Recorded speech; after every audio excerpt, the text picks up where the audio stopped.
Welcome back, everybody. I'm your host, Jessica Radloff. I am so excited for our guest today because I don't mind singling this guy out because he is probably the most prepared guest that we have had yet because... I haven't done anything yet. You haven't done anything yet. However, you watched the episode that we're going to talk about today so many times and were texting me notes and I was like, you know what? You get an A++ gold star because that is the kind of guest. Jessica I love all of our guests. And I come and I want to be prepared. I love all you. our guests. Yeah. But Anthony Rich, first AD and director on The Big Bang Theory. You have been there since the beginning. You deserve a gold star. Well, Welcome thank you. to the podcast. I'm thrilled to be here. Thanks for having me. Of course. Yeah. Well, today we're going to talk about Season 1, Episode 6, The Middle Earth Paradigm, which is one of my favorite episodes for actually what happened behind the scenes, which we will get to and we will talk about it. But it aired on October 29th, 2007, directed by Mark Zandrowski, the show's first Halloween episode. Yes. Are you okay? Do I need to get you a hot beverage for this episode? Anybody that works in these sitcoms and stuff, the dreaded word is Halloween episode because they're always huge extras, costumes. It just makes it ratchets it up, you know. So, yeah, that was a lot. You did a service to all of us. We did a service. I hope everyone enjoys the Christmas episodes, Halloween. Those are the ones that kind of strike fear at the production meeting. Like, okay, here we go. Here we go. And here we go indeed. The log line is basically Penny's Halloween party and where Penny and Leonard basically have, they have their very first kiss, even though it's not like, well, we'll get to that. Right. But basically that's all you need to know. It's the Halloween episode and Penny and Leonard have their first kind of kiss. But it's also a really emotional episode in a lot of ways. First, though, all four guys dress up as the Flash, which is why Sheldon understandably wanted a costume meeting before they even bothered with this. He should have done it. He should have done it. But then we eventually get Koothrappali as Thor. Wallowitz is Robin Hood or Peter Pan, depending on how. I really did think Peter Pan at first, and then I was like, oh yeah, I guess. Oh, and the Kathy Rigby line is so. Oh my God, funny. It's so good. It's so good. And then we get Sheldon as the Doppler effect, and Leonard as Frodo. And I was actually in Hobbiton in New Zealand last year, and now I'm sad I didn't buy the ears because this would have been the perfect opportunity for me to wear them. I think we can just visualize it. We'll put it in post. Yeah, there you go. For you and me. Yeah, That's what we'll do. Yeah. By the way, did you know that executive producer and writer Dave Getch originally, I think it was in college, dressed up as the Doppler effect, and that's how it made it into the show. Did you know that? I actually did not know that, and I've known Dave for the 12 years, and we're actually neighbors, three houses down, but I did not know that, so when I see him, I will talk to him about that. He got drunk, and he ran around the place making a Doppler sound, and that was when he eventually wrote Bill Prady a letter hoping to get hired on Big Bang, he referenced the story of dressing up as the Doppler effect, and then it made it into the show. But I also think that made the show so much smarter. It's such a fun, interesting, you didn't see things like that. Yeah. Yeah. Well, that's why when people always say, like, be you, be yourself, because there's no one like you. This is where that advice comes in. 100%. You know, like, 100%. own it. Yeah. Who else dresses up as the Doppler effect? Right. Like, if you did it, say it. It got him a job. It's so fantastic. Anyway, the party starts at 7. So, of course, the guys, I was surprised, actually, because you watched this last night I did, on Max. They show up at 7:05, which I was kind of shocked about. I'm like, why not 6:55? Like, I'm not used to these guys showing up 5 minutes late for anything. Backstory, and I'm making stuff up, but Leonard probably said we have to be fashionably late. So that's very 5 minutes is fashionably late. It's fashionably Leonard, late. so. And of course, Penny is not dressed in costume At all. At all. There is no guest there. Eventually, people do show up. Right. Thank goodness. There's lots and lots of extras in costume. Yes. Which, like we were That's just into saying. my world. Okay. Yeah, Halloween, costume episodes, holiday episodes. That is so tough. So how was that working? Because this was the first big, like, extra scene I think, right? I'd have to go look at what was before. Okay. I think it was. And Okay. here's the other thing. Some sets are better for extras than background actors, we like to call them. A restaurant is a little more formulaic. Those are a little easier to do. An office is kind of easier to do. A party scene where things are happening and there's dialogue that's happening in the middle and parties happening all around, those can be really tricky and really challenging, and especially when you're in a very small space like Penny's apartment. I think Mark Sandrowski had them extend the camera left wall, which would be the left side of your frame. Okay. And I think the couch was angled a little bit differently than it normally would have been. I'm trying to remember last night when I watched it. The thing that threw us for a little bit of a loop, I'm pretty sure we did that as a pre-shoot because there were so many people. I don't think the audience was there for that. Last minute, we added crosses, meaning moves and stuff that's happening downstage in front of the dialogue, which is always a very tricky thing for the second assistant director is who's typically in charge of choreographing the background. And it's on multicam shows, it's a very intricate dance. And if you get it wrong, you could have a background person go through everybody's shot while they're talking, which would not land very well with the producers at Video Village. So I just remember there was some last minute changes and we were adding some things and adding some moves. And at one point I looked up and somebody, I think the instruction was tell one person to just greet another person. And if you look, the guys are sitting on the couch, there's a coffee table and there's two people on the floor. Okay. And those two people on the floor were two of our stand-ins, Phyllis and Johnny. Oh, no and kidding. Johnny, For who? Who Johnny did they was stand Wolowitz's in for? stand-in, and Phyllis was actually Kunal's stand-in. Because there was a girl that was a stand-in for Kunal? because they had similar skin tone. And so then stand-ins would kind of jump. It's not like single camera where they have to be exactly matched. Okay. So we put the two of them there together because also they're actors, and so they're going to look kind of normal. Right. And so they said we needed a cross to happen at whatever particular thing, and the extra that Mark Peterson, our second sent, did this weird thing, kind of tapped her on the shoulder for a second, and then he tapped her on the head. And I just remember seeing that. I'm like, no, what? It just it was crazy, right? Wait, and it's still in there? Well, so I just remember we did it again. We did multiple takes. Right. But when I watched it last night, I'm like, wait, that's the take where he taps her on the head. And I couldn't believe it was still in there. So yeah, that was, and I just remember thinking like, who does that, and part, you have to understand too, there's no time, this is all happening in kind of real time, and the instruction is something like, here, go greet him, and you go over there, and you do, and action. So sometimes things don't quite work the way you think, and then you have to make a little adjustment. So I can guarantee that did not happen on take 2, but I was really kind of surprised and delighted to see that it actually was in the show. So, okay, I've seen this you episode gotta go back and so watch many times, and now I need to go back and watch it on The guy Max comes tonight. from the right, Okay. goes towards the left, and he pats Phyllis, the woman, on, I think it's on the shoulder, and then he walks past her and just kind of taps her on the back of her head, like... It's like, who does that? So yeah. Anyway, well, I'm going to do that to you when you leave today. I'm going to patch it. Instead of giving you a hug, I'm going to pat you on the head, and that'll be our new greeting. Yeah. And this was also our first. I mean, this was episode 6, and so we're a new assistant director team with these producers, and so you want it to go really well. And that I just remembered that when I got the email saying this is the episode we want to talk about, I said, I remember this episode very well. And it was fun to go back and watch it because it's Was it really though? After 17 years, do you feel like you don't need more therapy or you're done? Yes, I've talked about it in therapy. So, that is wild. It's awesome. Okay, well now I need to go back and watch this because I did not pick up on the head pat. The head pat. Mm-hmm. Oh, wow. It was real fun. Okay, well I will do that.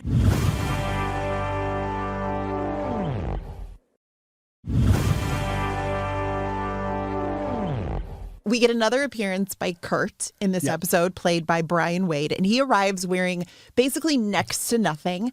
I am so interested in the costumes and what Mary Quigley had to deal with for this particular episode. But Kurt is so condescending to Leonard. This is actually like a very sad and emotional episode because he tries to physically intimidate him. Mm-hmm. He so rude. Messes up his hair. He picks him up. He embarrasses him.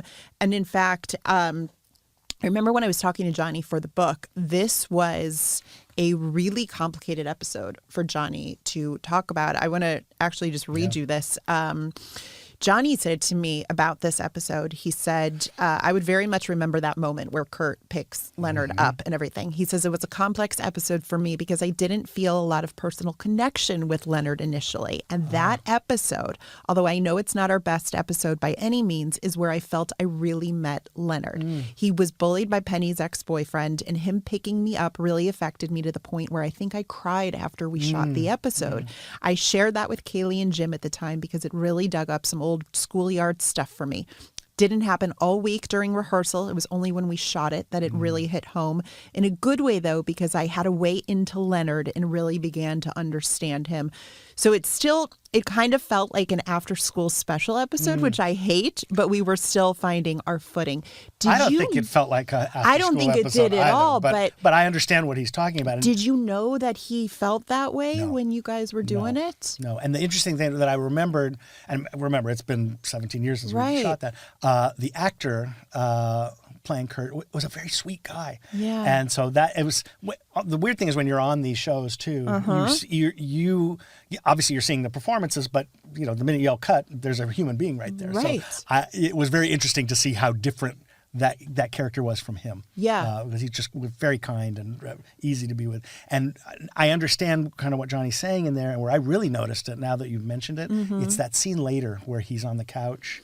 And she says, she comes in, are you okay? And he's like, yeah, I'm fine. That vulnerability there, and again, that's something I just noticed last night. Yeah. I don't think I've seen this episode since it aired. Yeah, so. But I think it's a real turning point for the show here because what the show did so well, especially in the, I don't want to say later years because there was so many years here, but it had so much heart and so much emotion. And this, you can understand why Johnny is saying, like, this was the episode that was his way into that because you really saw how it could affect somebody like that. So go back and watch it to see how, like, you could almost tell, like, this was very, very personal. You just mentioned the scene where we'd later see Leonard on the couch. Beautiful scene, yeah. It's a very beautiful scene. We're going to listen to it because Sheldon brings Leonard a hot beverage and tries to comfort him with it. Is that the first time that they do that?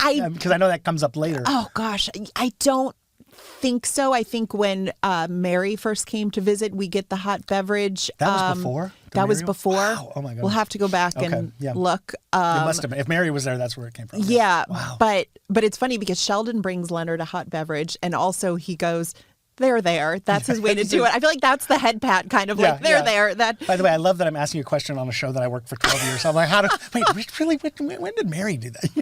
You have no idea how many times, Anthony, now that I know so much, I wish I could go back and be there for those early episodes just to see, because it's a weird thing to know so much about something you were not there for in those early seasons, especially. Yeah.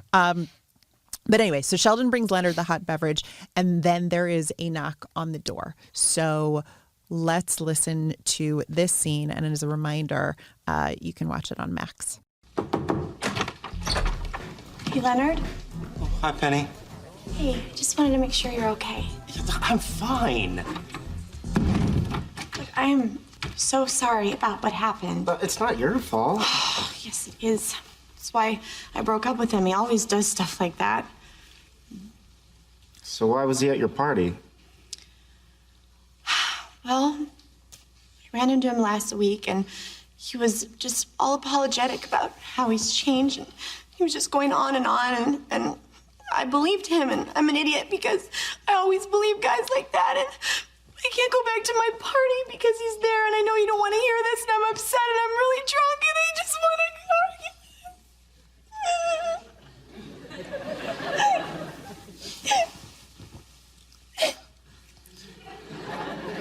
There. God, what is wrong with me? Nothing. You're perfect. Ugh, I'm not perfect. Yes, you are. You really think so, don't you? Beautiful scene, yeah. It's such a good scene. Beautiful scene. And go back, again, I know I keep saying this, but go back and watch this on Max because you have to just to watch the two of them. Also love how Johnny is still holding on to Frodo's ears Yeah. in Yeah. this scene as it's happening, but it's so beautiful. It's so beautiful. It's funny because I'm watching it with two different hats. So like the hat now, I'm a full-time director now. Yeah. It's a gorgeous scene. The first AD hat at the time, I would have just been happy that there were no extras in it.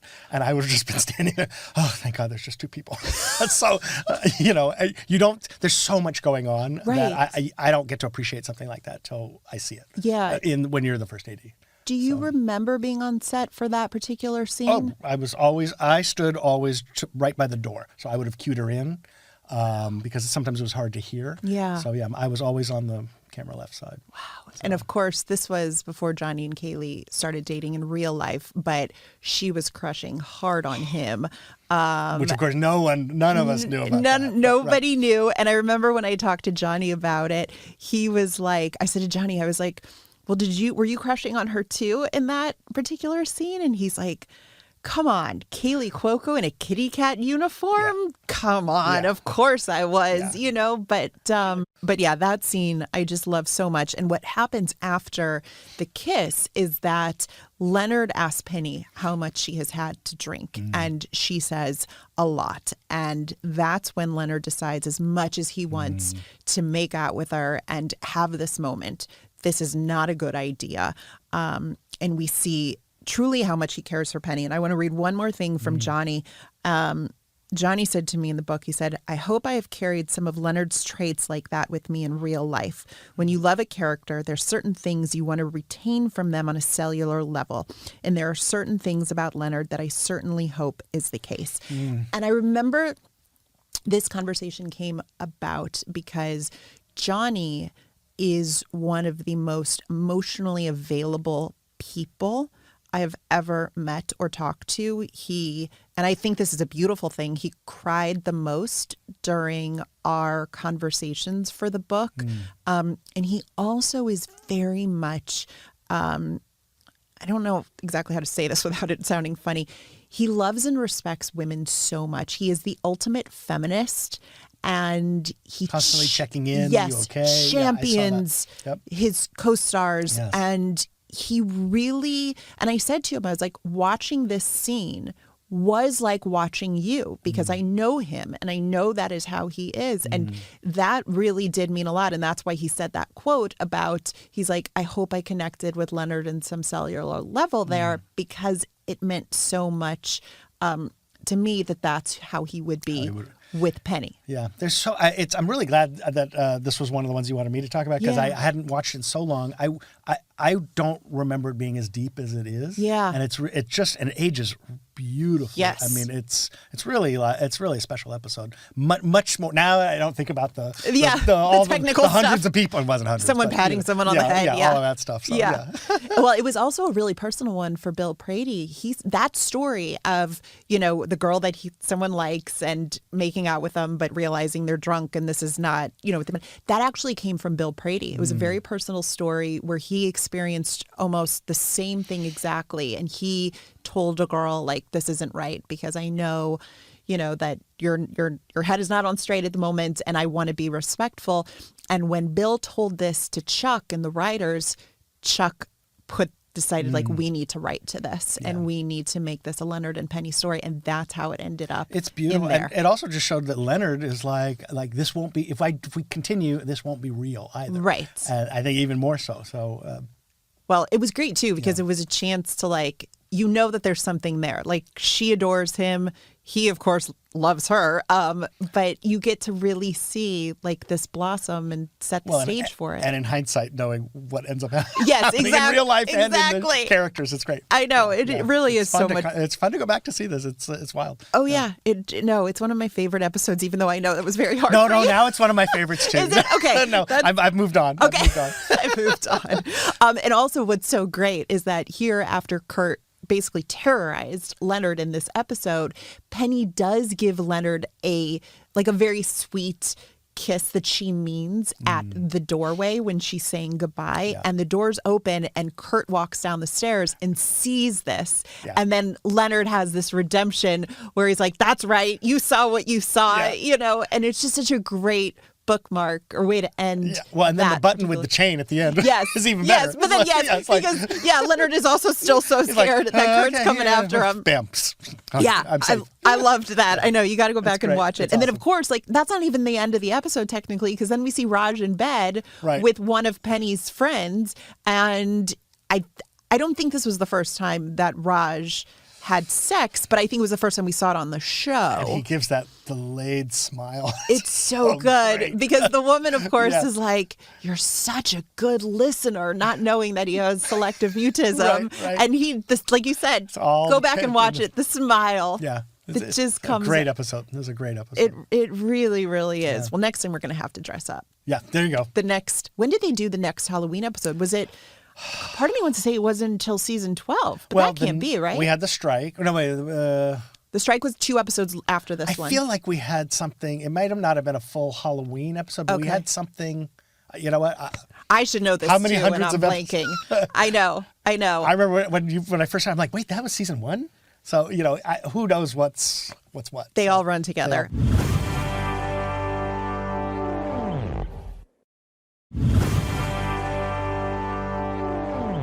All right. Well, you ready to play a game? Let's do it. Okay. You're going to do great, Anthony. I love it. Okay. We're going to play science or sci-fi.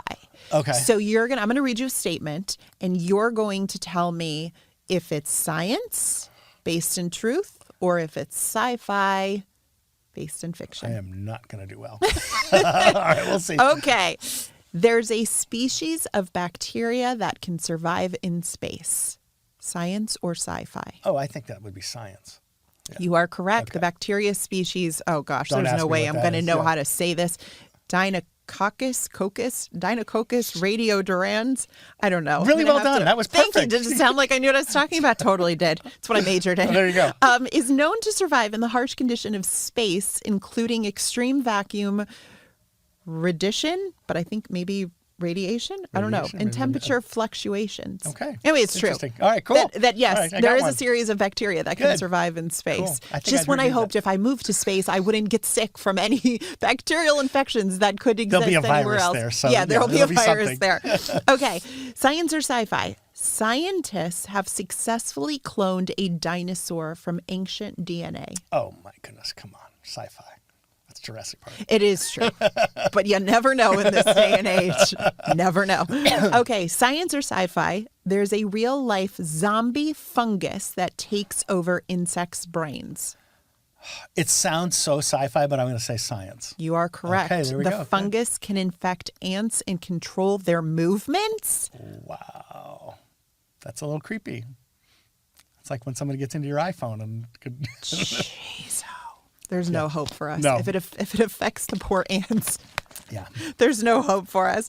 Okay, science or sci-fi? There's a planet made entirely of diamonds. That's got to be sci-fi. Well, apparently it's science. What? Because scientists Take me there. believe, I know, right? Scientists believe that the planet 55 Cancri E is made up of diamonds. Really? Okay. That's Is it where super shiny or something? Elizabeth that they can Taylor see it must from? be. Yeah, exactly. I mean, The where Queen- else? Elizabeth Where and the else? Queen are yes, fighting over it Elizabeth right now. Taylor and the There we go, Queen. there we go. That is where they Okay. live Oh, I learned on the something today. diamond All right. planet. All right. Move over, The Superman. diamond... Yeah, can it get a better name than 55 whatever? Cancer, Yeah. 55 Yeah. Cancri E. Yeah. The diamond planet. Okay, I like that. That's where we're going. Okay, science or sci-fi? Scientists have discovered a way to store human memories and transfer them to another brain. Sci-fi. Yeah. Thank God. I did like Inside Out, though. You That's a great movie. Yes, And number 2. it so I is. watched the second one on the plane. Oh, I Awesome. love it. Awesome. Science or sci-fi? A black hole was photographed for the first time in 2019. You know what? I feel like that's science. It is. Right? The Event Horizon Telescope Yeah. captured the first image at the center of the Galaxy Messier 87. Wow. And we didn't even have to call David Salzberg. No, amazing. But can't wait to see how he does on this quiz. Okay. An astronaut's DNA changed permanently after spending a year in space. Is that science or sci-fi? That's a tough one. I think I'm going to go science on that, too. Well, apparently it's sci-fi. Oh, all right, and I well. would normally agree with you Something changed, on but- that because maybe your DNA can't change. Like your DNA is your DNA. I guess maybe that's right. But I would imagine there are changes that occur once you've been in space. Anyway, Scott Kelly's gene expression changed temporarily, which is how the body reacts to its environment, but DNA does not permanently change. Okay. I was an English major, so remember. The fact that I'm getting any of these okay is good. Okay. We have detected radio signals from an advanced alien civilization. Sci-fi. You are correct. Okay. There are more trees on Earth than stars in the Milky Way. Oh. Wow. That has to be sci-fi.